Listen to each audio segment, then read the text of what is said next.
भारत में जलवायु परिवर्तन अब भविष्य का खतरा नहीं बल्कि आज की हकीकत बन चुका है।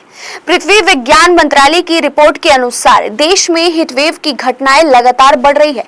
पिछले 13 वर्षों के आंकड़े बताते हैं कि साल 2013 में जहां लगभग 100 हीटवेव दिन दर्ज किए गए थे, वहीं अब यह संख्या 200 दिनों के पार पहुंच चुकी है।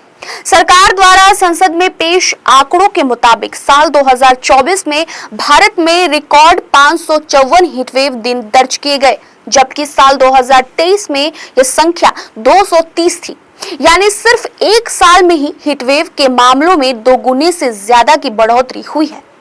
यह साफ संकेत है कि ग्लोबल वार्मिंग और बदलते मौसम का असर भारत पर तेजी से बढ़ रहा है। चिंता की बात यह है कि हीटवेव अब केवल मई जून तक सीमित नहीं रही, बल्कि मार्च से शुरू होकर कई इलाकों में जुलाई तक असर दिखा रही है।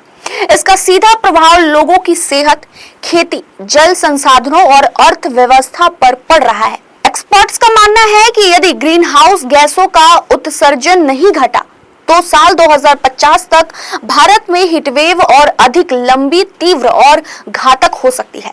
इससे फसलों की पैदावार घटेगी, जल संकट बढ़ेगा, बिजली की मांग रिकॉर्ड स्तर पर पहुंचेगी और लाखों लोगों का स्वास्थ्य खतरे में पड़ सकता है। यह रिपोर्ट सिर्फ बढ़ती गर्मी की कहानी नहीं बल्कि एक ऐसे जलवायु संकट की चेतावनी है जो आने वाले वर्षों में भारत के लिए राष्ट्रीय चुनौती बन सकता है।